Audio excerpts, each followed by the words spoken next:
देख रहे हैं देश प्रदेश खबर, बने रहे हमारे साथ। ये मोदी नहीं, ये मदारी है। झूठ बोलने की बचपन से बीमारी है।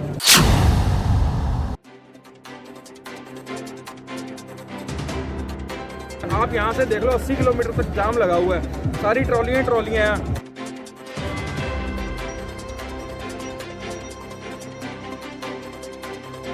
किसी से सरकार से कोई कर्जा मांगने या भीख मांगने नहीं आया यहाँ कि हमारे को भीख दे दो। आप उन्हें कहते हो कि वो आतंकवादी हैं। आपकी औकात क्या है?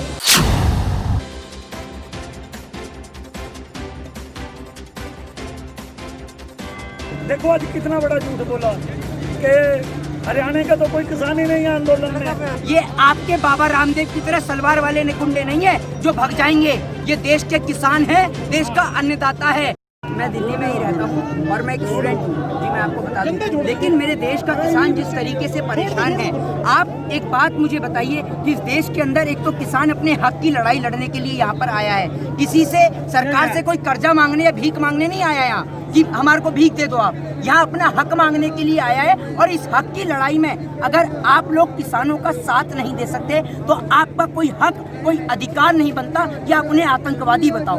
आप उन्हें कहते हो कि वो आतंकवादी हैं। आपकी औकात क्या है? अगर ये किसान खेत में अनाज पैदा करना बंद कर देना तो इस किसान की इतनी औकात जरूर है कि आप लोग भूखे मर जाएंगे और आप इन्हें आतंकवादी बता रहे हैं। कोई मुस्लिम बोले तो आतंकवादी, कोई हिंदू बोले तो वो कम्युनिस्ट हैं, कोई सरदार बोले या कोई किसान बोले तो वो भी आतंकवादी। एक बात मुझे बताइए, इस देश के अंदर वो आरएसएस वाले, वो निक्करधारी गुंडे वही देशभक्त हैं क्या? हैं? बाकी सारे के सारे देश विरोधी हैं। और मैं आपको एक बात बता दूं मोदी जी, ये आपके बाबा रामदेव की तरह सलवार वाले गुंडे नहीं है जो भग जाएंगे। ये देश के किसान हैं, देश का अन्नदाता है जो डटा रहेगा, क्योंकि ये अपने हक की लड़ाई के लिए लड़ रहा है। किसी से भीख नहीं मांग रहा यहाँ, हक की लड़ाई के लिए। और ये तो देश की विडंबना है कि देश के किसान को और देश के जवान से पिटवाया जा रहा है। जिस किसान का बेटा सरहद पे खड़ा हुआ है उसी किसान को यहाँ मारा जा रहा है, पीटा जा रहा है, उसी के ऊपर वाटर कैनन से पानी छिड़वाया जा रहा है। मोदी जी, आप जैसा फकीर आदमी अगर आप कुछ कर सकते हैं ना तो इतना कर दीजिए कि अपना एक सामूहिक इस्तीफा दे दीजिए अपना और अपने अनपढ़ जाहिल गवार नेताओं का। ये मोदी नहीं, ये मदारी है। झूठ बोलने की बचपन से बीमारी है। मोदी जी झूठ बोलने में इतने माहिर हैं, इतना झूठ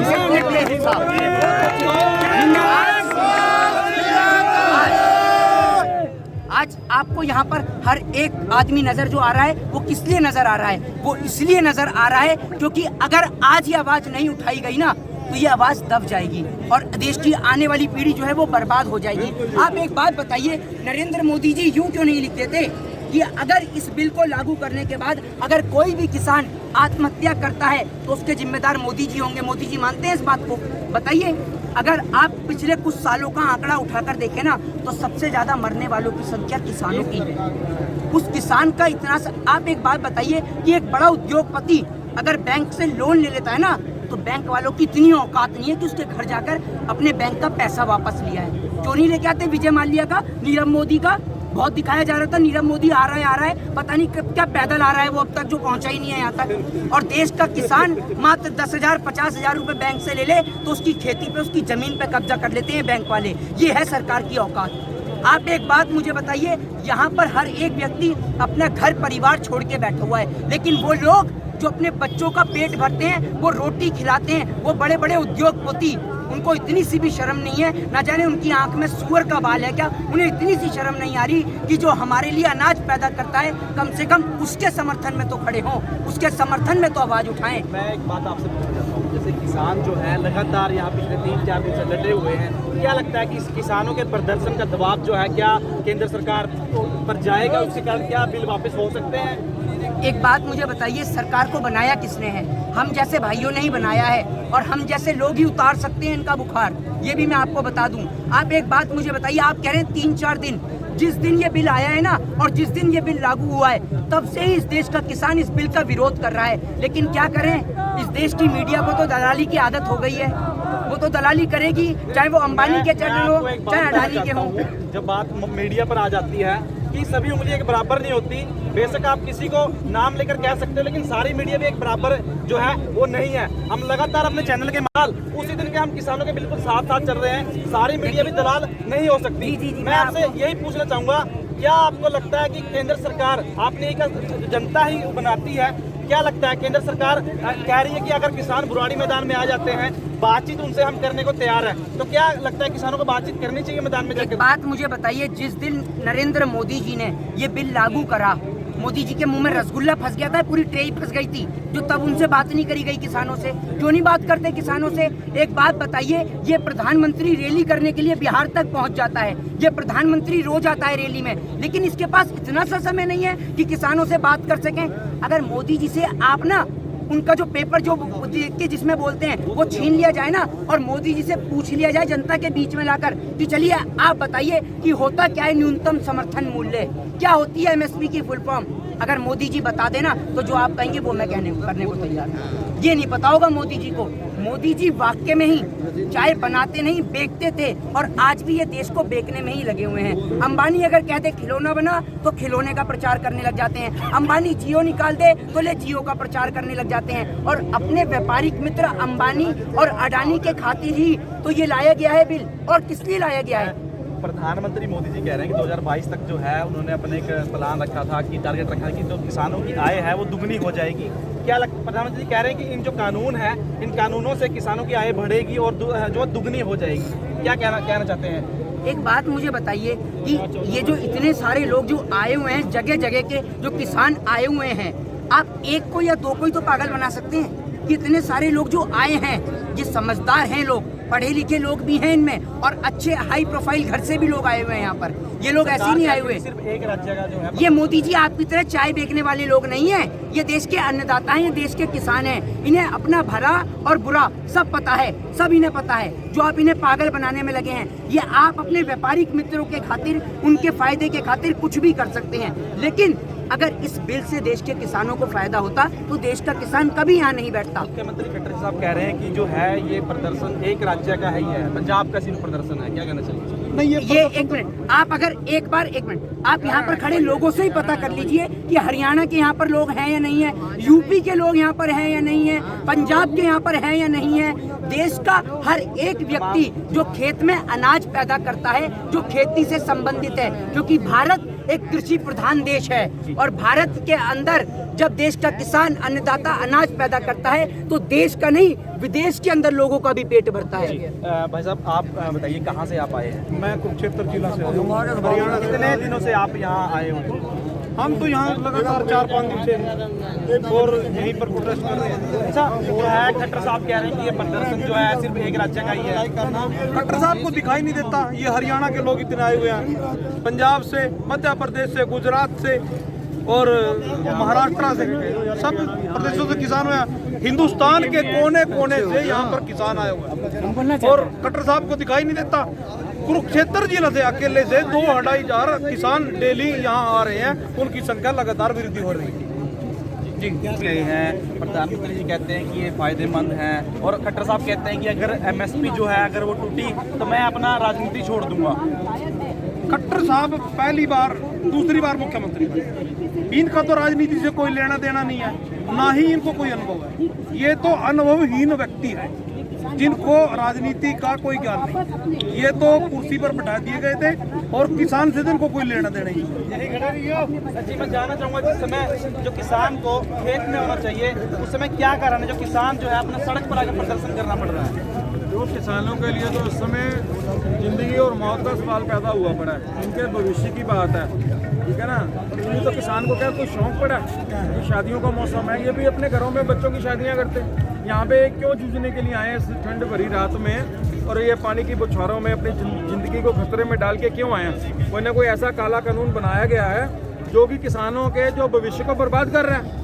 नहीं तो किसी को क्या जरूरत है, लोग रजाइयों में ठंड में अपने हीटर लगा के बैठे हैं, ये यहाँ पे सड़कों पे बैठे हैं। आप यहाँ से देख लो, 80 किलोमीटर तक जाम लगा हुआ है, सारी ट्रॉलियाँ हैं, बूढ़े बुजुर्ग, एक तरफ कोरोना का वो है। गवर्नमेंट को इतनी भी शर्म नहीं है कि इस कोरोना काल के अंदर भी इनको ऐसी क्या जल्दबाजी थी कि ये ऐसा काला कानून का जो बिल अभी पास करना था, इसको थोड़े दिन एडजस्ट कर देते, किसान भी अपने घर बैठते, उसके बाद वार्ता हो सकती थी।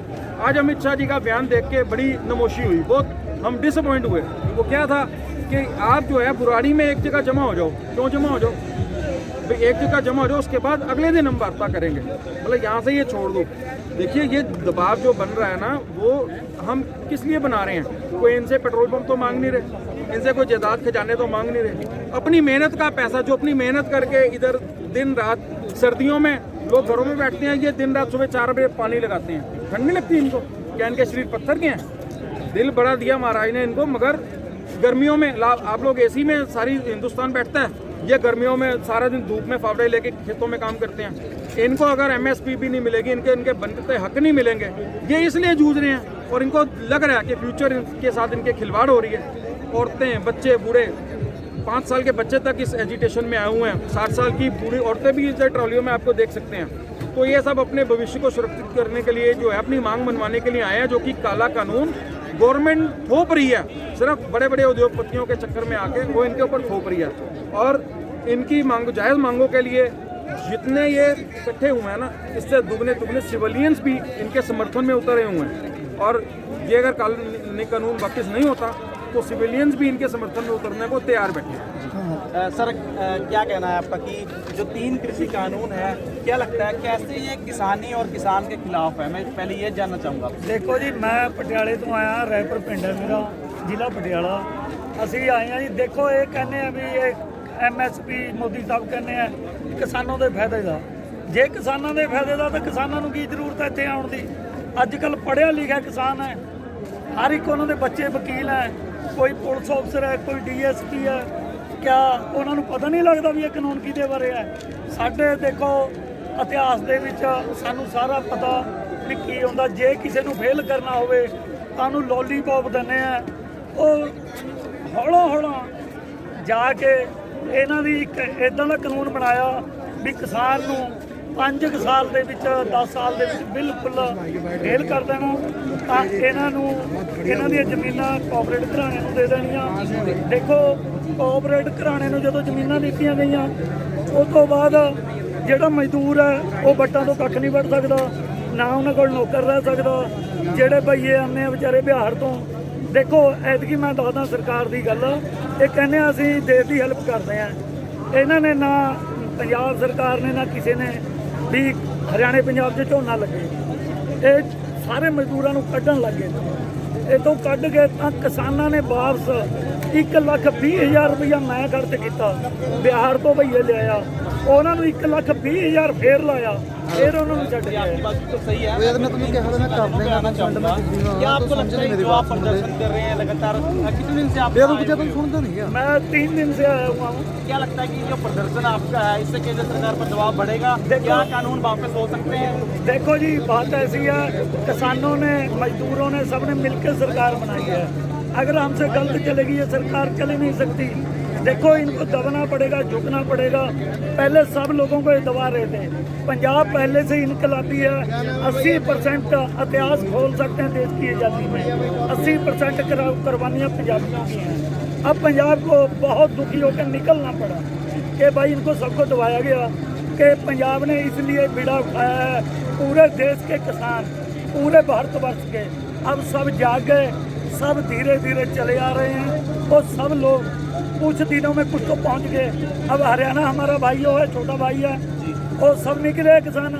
देखो आज कितना बड़ा झूठ बोला कि हरियाणा का तो कोई किसान ही नहीं है आंदोलन में। हाँ, आप सब घूमो, हरियाणा के सब किसान हमारे साथ हैं। बिल्कुल, हमने कवरेज भी की थी मोहड़ा में। सबसे पहले जो है हरियाणा के किसानों ने बैरिकेडिंग को तोड़कर, सबसे पहले बैरिकेडिंग जो हरियाणा किसानों ने तोड़ा था। हाँ जी, उन्हें किसानों ने बोला कि भाई अम्बाला में जो केस है, केस भी दर्ज किए गए हैं। केस भी हम देखो वहाँ पटियाला और अम्बाला साथ साथ हैं। इन्होंने बहुत एक ना साजिश चलाई थी कि किसानों को फाड़ दें, लेकिन किसान बहुत समझदार हो गए, फटेंगे नहीं। 30 जथेबंदियाँ भी रही हैं हमारी यहाँ, तो सब एक हैं, किसानों का समर्थन है। कल गृह मंत्री जो है अमित शाह जी के द्वारा भी कहा गया किसानों को जो है बुराड़ी मैदान में चला जाना चाहिए, भी हम केंद्र सरकार उसके बाद बातचीत करेगी। क्या लगता है कि मैदान में चले जाना चाहिए किसानों? बिल्कुल नहीं जाना चाहिए, ये हम पहले ही सोच के आए हैं। हमारे वो जथेबंदियाँ पहले भी उनके साथ 2-3 बार बात हो चुकी है। अगर वो बात करनी चाहते हैं तो आज ही कर लें हमारे साथ। हमारा ना एक ही बात है, एक ही लाइन में मुकाने की बात है, बिल वापस करो, हम वापस मैं भी बयान देना चाहता हूँ। वो बिल वापस ले लें, हम वापस चले जाएंगे। तब तक आप जाओगे नहीं? जब तक जाएंगे। मैं बयान देना चाहता हूँ। आपसे क्या कहना चाहेंगे, क्या लगता है केंद्र सरकार पर दबाव बढ़ेगा ऐसे?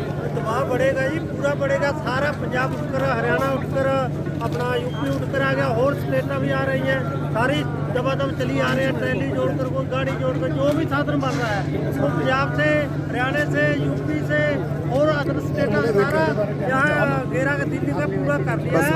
जो अपना किसान चाहे 6 महीने लगे, साल लगे, तो यहाँ से जाएगा नहीं। जो केंद्र सरकार है वो कह रही है कि आप बुराड़ी मैदान में चले जाओ, हम आपसे बातचीत करेंगे। उसके बाद क्या लगता है, किसान को बातचीत करनी चाहिए बुराड़ी मैदान में? बातचीत करनी चाहिए, पर बुराड़ी मैदान में हम नहीं जाएंगे, यहीं बैठकर बात करेंगे और अपनी पक्का बनाकर ही जाएंगे, यहाँ से नहीं जाएंगे हम। कब तक बैठे रहोगे अब? जितनी बाकी देर लग जाए, चाहे 6 महीने लग जाए, 2 महीने लग जाए, 1 महीना लग जाए, जब गलती जब तक करते हैं यहाँ पर से नहीं जाएंगे। अच्छा, क्या लगता है कि जो कृषि कानून है, क्या कमियां नजर आती है आपको कृषि कानून में? ਮੇਰੇ ਕਾਨੂੰਨ ਦੀ ਕਮੀ ਹੈ ਜਿਹੜਾ ਪਹਿਲਾਂ ਗੱਲ ਇਹਨਾਂ ਦਾ ਅਧਿਕਾਰ ਖੋਲਿਆ ਕੋਰਟ ਜਾਣ ਦਾ ਸਭ ਤੋਂ ਵੱਡੀ ਕਮੀ ਤਾਂ ਇਹੀ ਹੈ। ਕਾਹਨੂੰ ਸਾਡੀ ਜ਼ਮੀਨ ਤੇ ਕਬਜ਼ਾ ਹੁੰਦਾ ਜਾਂ ਸਾਨੂੰ ਸਹੀ ਮੁੱਲ ਨਹੀਂ ਮਿਲਦੇ ਜਾਂ ਅਸੀਂ ਕੋਰਟ ਨਹੀਂ ਜਾਂਦੇ। ਸਭ ਤੋਂ ਵੱਡੀ ਕਮੀ ਇਹ ਹੈ। ਇਹ ਜੇ MSP ਆ ਸਰਕਾਰੀ ਮੁੱਲ ਆ ਸਾਨੂੰ ਇਹਦਾ ਵੀ ਬਹੁਤ ਆਉਂਦੀ, ਇਹਨਾਂ ਨੇ ਦੇਣੀ ਨਹੀਂ। ਸਭ ਤੋਂ ਵੱਡਾ ਡਰ ਸਾਨੂੰ ਇਹੀ ਆ ਵੀ ਇਹਨਾਂ ਦੇ ਮਨ ਦੇ ਵਿੱਚ ਖੋਟ ਆ, ਜਿਹੜਾ ਇਹਨਾਂ ਨੇ ਸਾਨੂੰ ਕੋਰਟ ਜਾਣ ਦਾ ਅਧਿਕਾਰ ਮੰਨ ਲਿਆ। ਸਭ ਤੋਂ ਵੱਡੀ